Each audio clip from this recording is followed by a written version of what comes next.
Noite dar uma palavra, né, bem devocional, bem objetiva, né, que a gente ficou estudando no dia de ontem. E sobre esse Salmo 126 aqui, né, nós sabemos que é um salmo pós-cativeiro babilônico, né, um salmo que ele fala ali, né, testemunha ali do retorno, da restauração do povo de Israel para a sua terra, né, para o templo, para as devocionais, para os cultos, né. Esse Salmo 126 é um salmo, né, de restauração, que vai falar de retorno, de restauração. E interessante nós pensarmos nesse Salmo 26 aqui, porque ele faz aqui uma analogia com relação às coisas do passado e às coisas do futuro. E por isso que eu coloquei como tema nessa noite, né, usando o passado e o futuro para o seu presente. E se eu perguntasse nessa noite assim para os irmãos, vocês acham que o nosso passado ou o nosso futuro, ou o que pensamos sobre o futuro, exerce uma influência significativa na nossa vida presente? Sim ou não? Quem acha que vamos fazer vamos ser congregacionais. Quem acha que o passado e o futuro influencia no nosso presente, levanta a mão. Quem acha que não influencia? Então é unânime, né, que o nosso passado e o nosso futuro influencia no nosso presente. E influencia em todas as esferas. Pode influenciar, né, de uma forma holística, isto é, pode influenciar na nossa vida emocional, na nossa vida espiritual, né, tanto o passado como o futuro, né, já tem um senso aí, né, no senso comum, já diz, né, que a gente viver do passado, né? A depressão faz a gente viver do passado, a ansiedade faz a gente viver o futuro, e o estresse faz a gente viver o presente. Isso é uma coisa que o senso comum, né, virou quase que um jargão, né? Passado, depressão, futuro, ansiedade, estresse, fala do presente, né? Mas na verdade é que o passado, né, e o futuro exercem uma influência muito grande na nossa vida como um todo. Nós podemos nos levantar e nos sermos restaurados pelo nosso passado, ou o nosso passado pode nos abater, nos deprimir, nos fazer ficar mal. Então o passado e o futuro exercem uma influência muito grande na nossa vida. E a Bíblia, ela coloca essa importância, a Bíblia coloca essa influência do passado e do futuro, e ela nos adverte com relação a isso de forma bastante significativa, né? A gente já falou aqui algumas vezes em relação a isso. Então, o passado, às vezes, se você, por exemplo, ficar, né, fazer um teste aí, né, fazer um teste com você mesmo, né? Se você ficar lembrando, você vai perceber que se você ficar lembrando de coisas que aconteceram no passado, seja um passado recente, como ontem, semana passada, mês passada, ou um passado longínquo, o que aconteceu há 1 ano, 10 anos, 20 anos, se você ficar trazendo à memória algum passado, algum acontecimento ruim que aconteceu com você, provavelmente isso vai influenciar na sua vida, no presente. Você pode ficar meio irritado por lembrar de alguma coisa que te irritou no passado. Você pode ficar meio triste se você lembrar de alguma coisa triste, ruim que aconteceu com você no passado.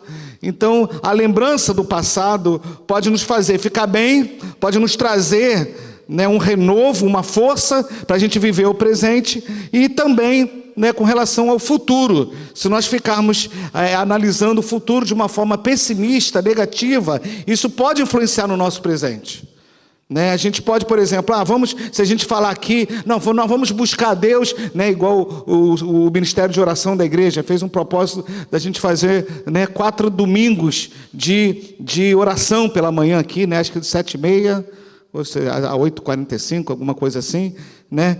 E se a gente pensar, por exemplo, de uma forma negativa e pessimista, não vai adiantar eu vir orar, né? Eu buscar Deus em oração, em jejum, porque eu já fiz isso outras vezes e a coisa não foi boa. Olha só, já fiz isso outras vezes, você lembrou de um passado, então vai influenciar, você vai se desanimar hoje no presente, porque você vai lembrar de uma coisa do passado que não foi tão boa e já está influenciando o teu presente.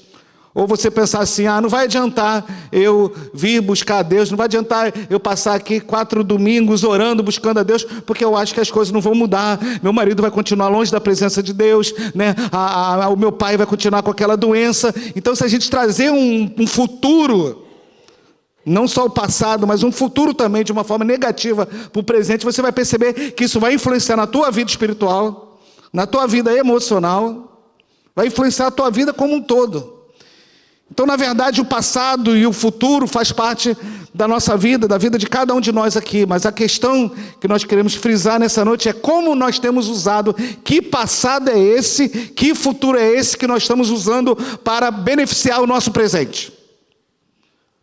Eu vou repetir. Que passado é esse? Como nós estamos usando as nossas experiências do passado, como nós estamos usando as nossas experiências do futuro para abençoar a nossa vida no presente. Abraham Lincoln já dizia, né, que fracasso só é fracasso se você não aprendeu nada com aquilo, se aquilo não tirou nenhuma lição para você, nenhum aprendizado, porque se aquilo gerou aprendizado, na verdade não foi um fracasso, foi um crescimento, porque você errou, você, né, teve uma experiência negativa, mas aquilo gerou um crescimento, aquilo gerou um aprendizado. Então você não pode julgar esse passado como algo, como um fracasso na sua vida, porque ele gerou crescimento, mudança de atitude, de comportamento. E o Salmo 126 aqui, ele faz um pouco dessa analogia. E ele começa falando um pouco de nós usarmos o passado de uma forma, né, positiva, de uma forma que venha a influenciar positivamente a nossa vida espiritual, a nossa vida emocional. Quando ele começa no Salmo 126 falando assim, olha, quando o Senhor restaurou, ele está falando aqui o verbo, né, no passado, quando o Senhor restaurou a sorte de Sião, ficamos como quem sonha. Então ele traz ali, né, os milagres do passado como medidas para nós analisarmos o nosso presente. Ele traz assim, olha, quando o Senhor restaurou, olha, quando o Senhor fez aquela obra, nos tirou do cativeiro babilônico, a gente estava lá sem culto, sem adoração, sem busca de Deus, e o Senhor nos resgatou.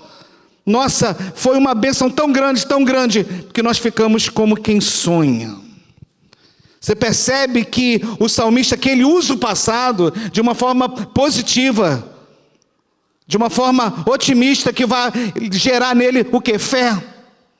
Porque quando a gente usa o passado positivo, as experiências que a gente teve com Deus, aquilo que Deus já fez na nossa vida, as respostas de oração que Deus já nos fez, as transformações que Deus já fez na nossa vida, quando você traz esse passado positivo para o seu presente, você vai perceber que você vai ter mais fé, que você vai perceber que você vai ter mais propósito, esperança, fé para buscar mais a Deus, para continuar confiando no Senhor.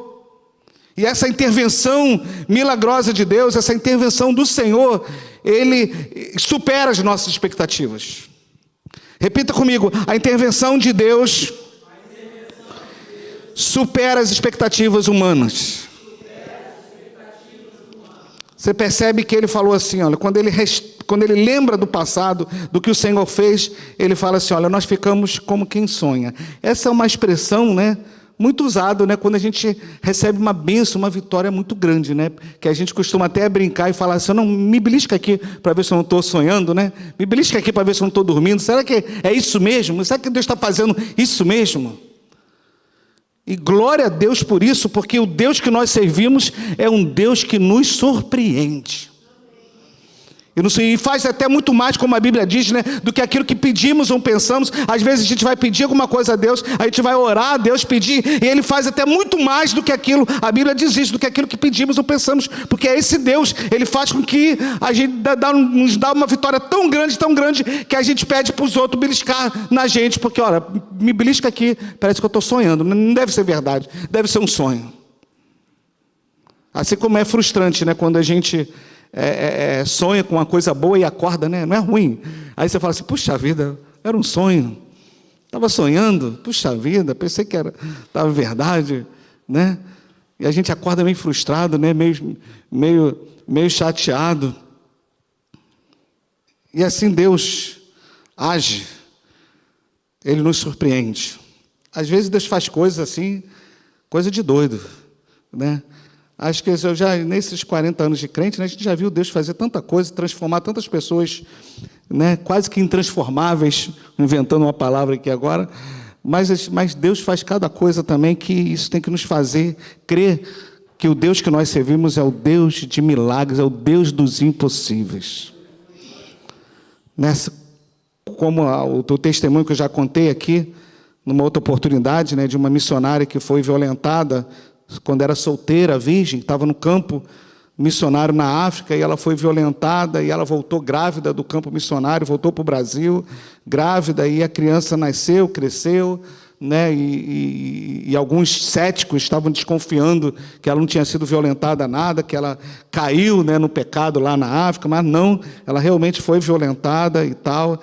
E depois de alguns anos, quando a criança estava com 10 anos, ela recebe um telefonema do rapaz que tinha violentado ela, se apresentando para ela: eu sou aquela pessoa que lá, acho que foi em Angola, lá na Angola você foi lá e tal, fui eu que fiz aquela maldade com você, eu estou ligando para você para dizer para você que Deus me alcançou, transformou a minha vida, e a primeira coisa que Deus mandou eu fazer é procurar você para assumir você e o nosso filho. Gente, isso é coisa de doido, né? Só um Deus muito doido, porque que nos faz, né? Faz uma coisa dessa, né? Uma coisa 10 anos depois, a pessoa nem lembrava disso, né? E eu ouvi esse testemunho da missionária no Seminário Betel Brasileiro, quando eu fazia lá no Rio, ela contando esse testemunho para a gente. A sala ficava lá em cima, né? E ela estava até contando baixo o testemunho dela, porque o filho, que já estava ali acho que parece que o filho não sabia os detalhes, assim, né? Ficou sabendo só superficialmente, e ela estava falando baixo ali, e ela contando esse testemunho, e a gente na sala de aula assim, falou: não estou acreditando nisso. Deus fez isso, Deus faz. Ele faz coisas, Ele pode fazer coisas na sua vida que você vai perguntar se você está sonhando. Quem deseja, né? Quem aqui não quer que Deus faça uma coisa que você fala assim: caramba, muito mais do que eu imaginava, muito mais do que eu pensava. Irmãos, nós servimos a um Deus grandioso, poderoso, que Ele pode fazer isso, te surpreender de uma forma exponencialmente sobrenatural. E essa expressão que o salmista ele coloca aqui, olha, parece que nós estamos sonhando, quando o Senhor, quer dizer, Ele traz o passado de uma forma positiva. Então, quando a gente ouve testemunho, quando o Espírito Santo nos lembra do que Ele já fez na nossa vida, isso tem que gerar fé em nós, tem que gerar mais determinação, comprometimento em buscar a Deus, porque aquilo que nós estamos passando aqui, Deus já fez muito mais lá atrás. Às vezes a gente fica se lamentando do problema que a gente está enfrentando hoje. Eu não sei qual problema que você está enfrentando hoje na sua vida, na sua família, no seu ministério, não sei. Mas às vezes a gente é tentado pensar assim: puxa vida, estou passando por isso. Mas deixa o Espírito Santo lembrar para você que você já passou coisa pior, e o que Ele fez. Traz o passado, esse passado bom, para o teu presente. E é isso que o salmista fez. Olha, quando o Senhor restaurou, olha, nós ficamos como quem sonha. Que a intervenção do Senhor, ela supera as expectativas humanas. A intervenção do Senhor gera alegria na nossa vida. Ele fala no verso 12: então a nossa boca se encheu de riso e a nossa língua de cântico.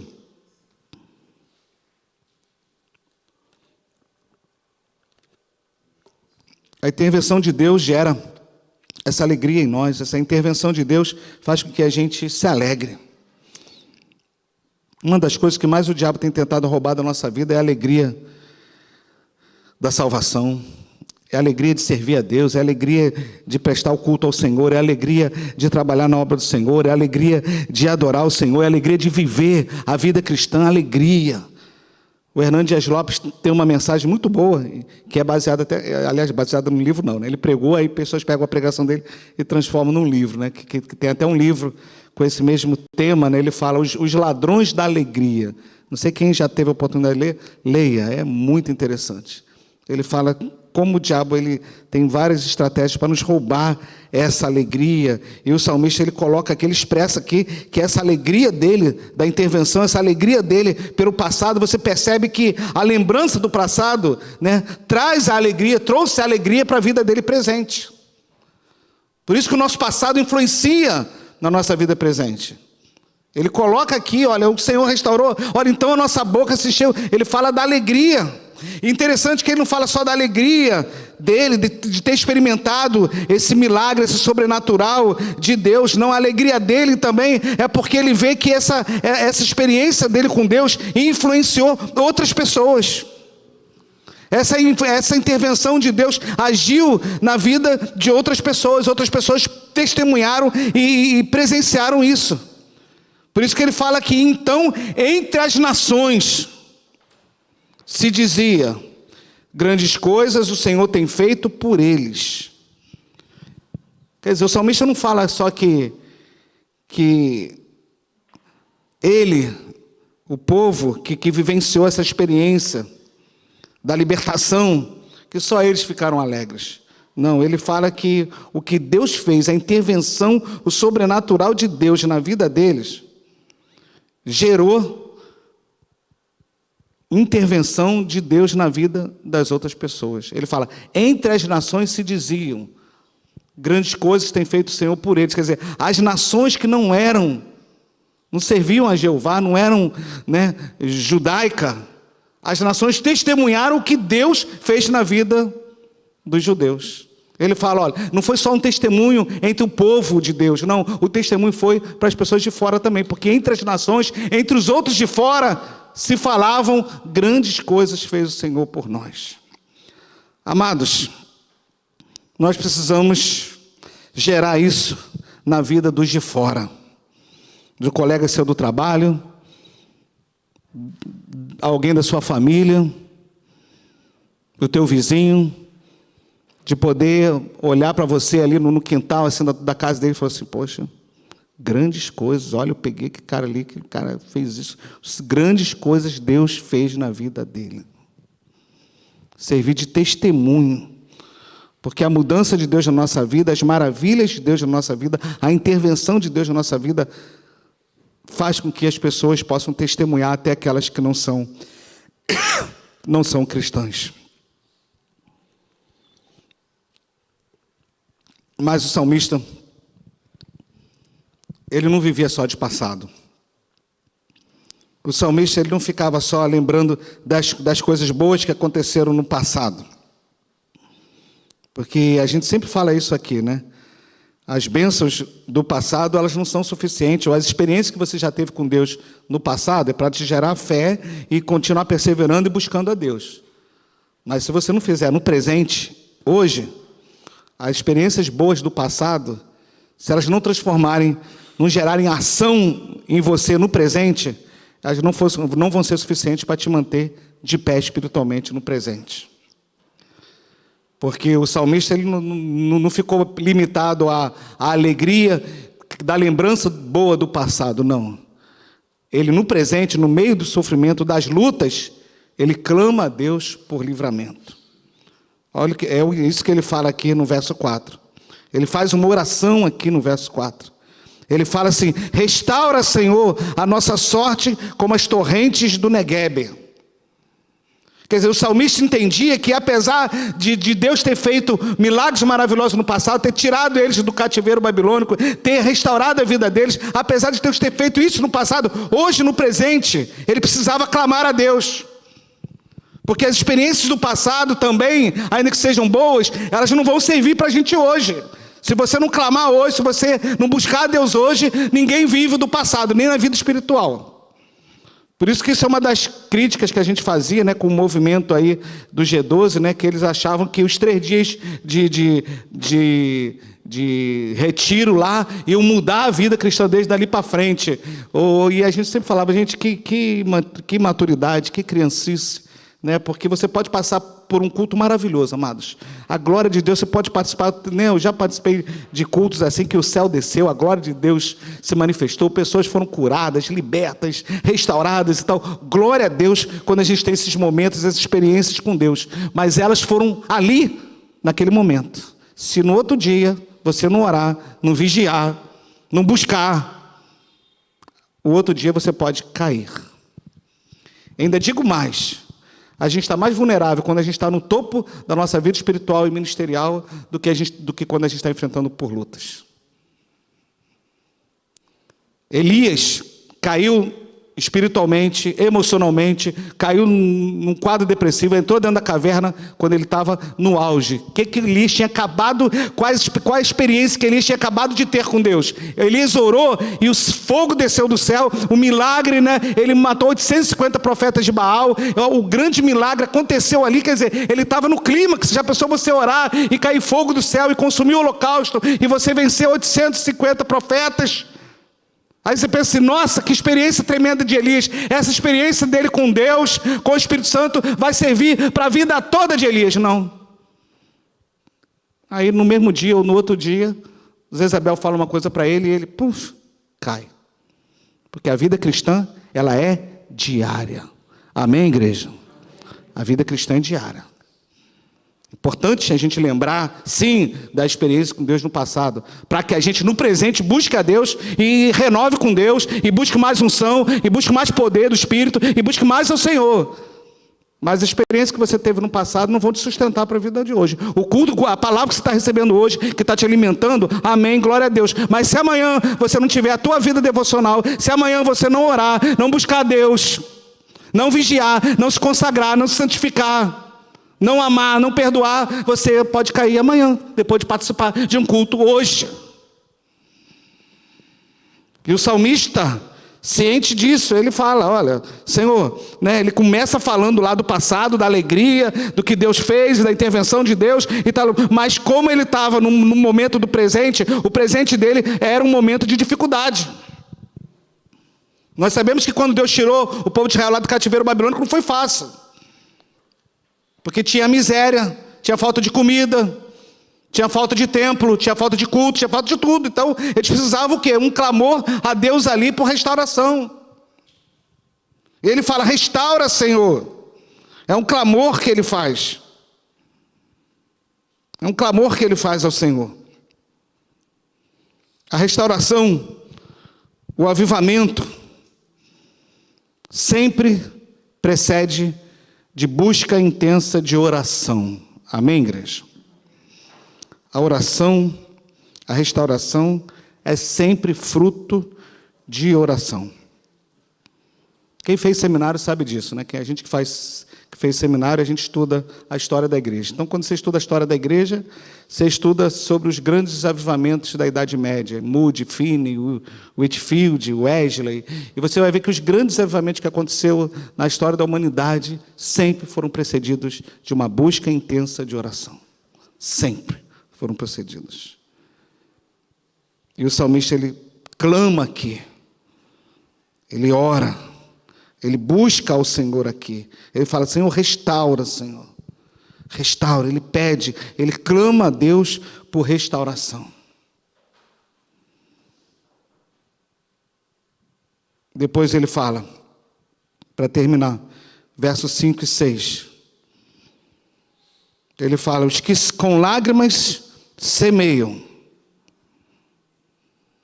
com júbilo ceifarão. Versículo 6, quem sai andando e chorando enquanto semeia, voltará com júbilo, trazendo os seus feixes. O salmista ele fala assim, olha,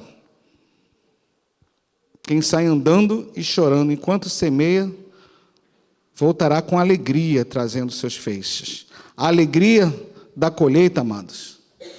É muito bom, né, a colheita, né? É muito bom receber uma vitória, uma bênção, uma conquista, é muito bom. Só que a gente se esquece que a colheita ela não vem sem semeadura. Você nunca vai colher nada se você não semear. E o salmista, ele fala, quando ele fala da semeadura, Ele não fala que a semeadura é um período tranquilo. Não, a semeadura é um período de sangue, suor e lágrimas. Ele fala, os que com lágrimas semeiam. A semeadura é um período de lágrimas. Quando você semeia na sua vida, no seu ministério, na sua família, é um período de busca. Ele fala, quem sai andando e chorando enquanto semeia, quer dizer, o período da semeadura é um período de choro. A semeadura é um período que você não para. Muitas pessoas, quando enfrentam problemas, dificuldades, crises na família, crises de doença, ou crises profissionais, financeiras, seja lá qual for, muitas pessoas, quando enfrentam essas lutas, elas param, e muitas vezes elas falam assim, pastor, eu vou dar um tempo, vou dar uma parada, porque eu estou com muito problema na minha família, estou passando muita dificuldade lá, depois que resolver, eu faço a obra do Senhor. Ô meu filho, se a gente for esperar as lutas e as provações passarem para a gente fazer a obra do Senhor, Jesus vai voltar e a gente vai ficar esperando as lutas passarem, porque enquanto nós vivemos aqui na terra, nós vamos passar por aflições. Ele fala, quem sai andando e chorando. Então, você não para. Nós não podemos parar no meio das lutas, das dificuldades. Porque quando nós estivermos passando pela prova, e mesmo assim a gente está semeando, e a aplicação daqui, andando e chorando, quer dizer, apesar da semeadura ser difícil, eu não vou parar. Eu não vou parar de buscar, eu não vou parar de orar, eu não vou parar de jejuar, eu não vou parar de servir, eu não vou parar de trabalhar na obra do Senhor, eu não vou parar de me comprometer com o Senhor. Por quê? Porque quando você para... Você já viu alguém semear parada? Você já visualizou algum campo, de uma agricultura e a pessoa parada assim, jogando semente assim? Ok, ela pode até jogar semente parada, vai nascer ali, fruto ali em volta dela. Mas num campo grande, a pessoa o quê? Ela vai andar. Ela vai jogando e vai jogando semente e vai embora. Porque enquanto a gente semeia, a gente não para enquanto semeia. A gente não para enquanto semeia. Porque se a gente está passando pela prova e a gente para, o que normalmente acontece? Acomodação. A gente passa a não se esforçar mais, a gente passa a se acomodar. A gente fica preguiçoso. Por quê? Porque não tem mais aquele compromisso, e compromisso gera responsabilidade, e responsabilidade gera compromisso. E quando nós não temos uma coisa nem outra, o que fica? A acomodação. Aí a gente se acomoda, aí a gente para, aí daqui a pouco a morte espiritual vai tomando espaço e tal. Então, meu amado, palavra de Deus para você, não pare enquanto você estiver semeando. Amém, igreja? Não pare. Aquele que sai andando e está chorando, está difícil, continue andando. Está chorando, mas está andando. Está difícil, mas está fazendo a obra do Senhor. Porque quando você faz a obra do Senhor, andando e chorando, Deus cuida dos seus. Deus vai suprir as suas necessidades. Amém, igreja? Feche seus olhos, em nome de Jesus. Vamos orar.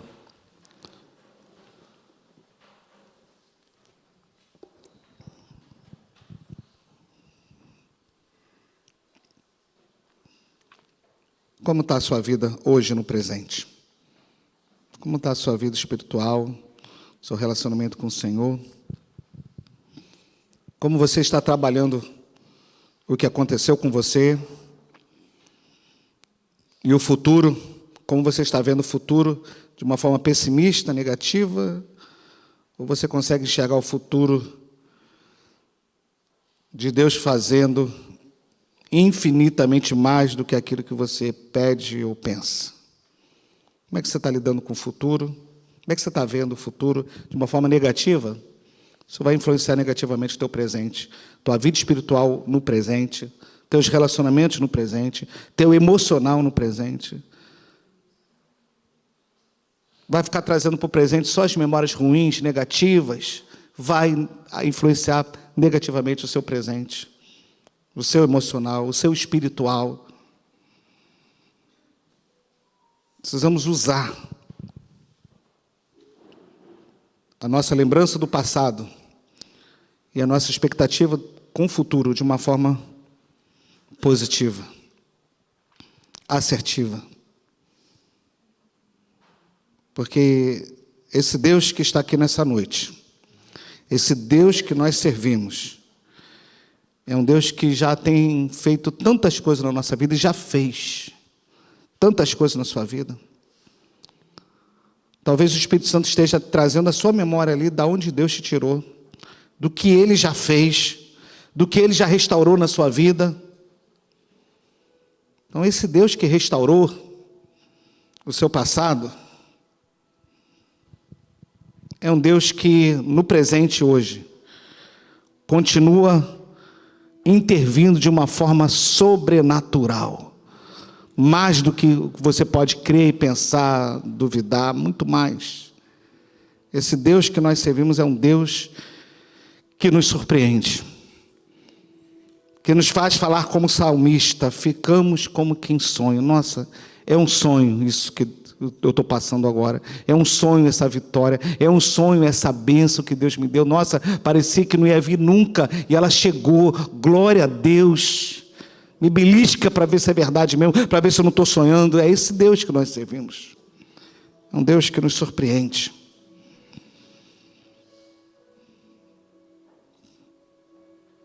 Então alegre-se, porque grandes coisas o Senhor já fez na sua vida.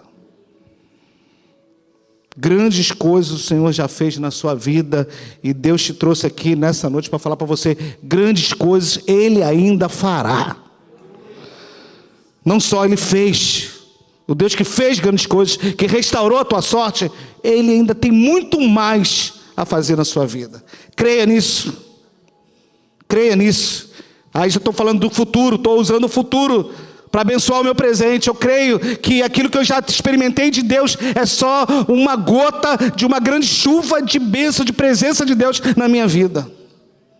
É usar o futuro de uma forma prospectiva para o meu presente, para gerar fé, para gerar esperança, para gerar confiança, para gerar compromisso, determinação. Lembra do Senhor, da onde que Ele te tirou, do que Ele já fez na sua vida. Não pare. Falta você colher muitas coisas? Sim. Cada um de nós aqui estamos com muitas colheitas, aguardando muitas colheitas. Mas o período da semeadura é um período de choro. A gente chora, porque não é fácil. Enfrentar as provações da vida não é fácil. A gente enfrentar as dificuldades da vida não é fácil. A gente chora. Sangue, suor e lágrimas. Mas a gente também não para. Aquele que sai andando, não pare. Não pare. Período da semeadura, você não para enquanto Deus não agir de forma sobrenatural na sua vida. Você não vai parar. Em nome de Jesus, não pare. Enquanto você não vê, igual lá Jacó falou lá para o anjo, olha, eu não vou te largar, enquanto tu não me abençoar, eu não te largo. Enquanto o Senhor não restaurar, não salvar aquele meu familiar, eu não vou parar de orar e jejuar e buscar a Deus pela minha mãe, pelo meu pai, pelo meu filho. Eu não vou parar, eu vou continuar. Ainda que eu seja muito tentado a parar, ainda que eu seja tentado, né? Pessoas tentam nos parar, o diabo tenta nos parar, o inferno tenta nos parar. Mas Deus fala para você nessa noite, não pare, não pare. Que muito mais do que o Senhor já fez, Ele ainda fará. Muito mais. Deus tem muito mais para mim e para você. Pai querido, nós te glorificamos nessa noite, Deus. Nós te agradecemos, ó Deus, pela Tua palavra, Senhor. E te pedimos, ó Deus, que o Senhor, que é um Deus que sonda mentes e corações, que o Senhor vai trabalhando através do Teu Espírito em cada mente, em cada coração aqui nessa noite. Aqueles que, ó Deus, que têm lembrado do passado de forma negativa, e esse passado está, ó Deus, prejudicando a vida espiritual, ministerial, familiar, profissional, sentimental dos teus filhos, ó Pai. Então, traz teu Espírito Santo, traga a memória a eles que grandes coisas o Senhor já fez na vida deles, ó Pai. Grandes coisas o Senhor já fez por nós. E o mesmo Deus que restaurou a nossa vida lá atrás é um Deus que continua a restaurar hoje a nossa vida. Deus, produz fé em cada coração aqui, Senhor. A fé é a esperança. A fé é algo do futuro, a gente não vê, é algo que a gente espera. Ó Deus, então que a gente não tenha uma visão do futuro pessimista, negativa, incrédula, cética. Tira, Deus, o ceticismo, tira a incredulidade, tira o pessimismo do nosso futuro, Senhor. Que a gente possa, ó Deus, olhar o futuro como o Senhor olha. Quando o Senhor vê uma semente caindo numa terra, o Senhor não vê uma planta nascendo, o Senhor vê uma grande floresta através daquela semente. Então, Pai, que seja esse a nossa relação com o futuro, de olharmos que muito mais o Senhor fará, ainda tem a fazer na nossa vida. Age, Deus amado, em cada coração aqui nessa noite, Deus. Não sei o que tem, ó Deus, atormentado a vida dos teus filhos, os pensamentos, as lembranças ruins, ó Deus, as lembranças amargas do passado, Senhor, que tem gerado angústia, tristeza. Ó Pai, em nome de Jesus, que teu Espírito Santo cure vidas nessa noite. Que teu Espírito Santo cure vidas nessa noite para a glória do teu nome, Deus. Ó Deus, nós falamos, ó Deus amado, com os nossos lábios, assim como o salmista falou. Ó Deus, que nós vamos voltar cheios de alegria dessa semeadura que nós estamos vivendo. Ó Deus, nós vamos voltar trazendo os nossos feixes, as nossas bênçãos, a nossa colheita com muita alegria, Senhor. Faz isso, Deus. Repreende, Deus, os ladrões da alegria. Repreende, Deus amado, esses ladrões da alegria que tentam nos tirar a fé, a esperança, a alegria de te servir, a alegria da salvação. Pai, repreende, Deus amado, todo ladrão de alegria em nome de Jesus. Ó Deus, porque um dos frutos do Espírito, ó Deus, é a alegria marca do crente. Ó Deus, então, Pai querido, que o Senhor produza essa alegria na vida de cada um de nós. Em nome de Jesus, Pai. Em nome de Jesus. Amém.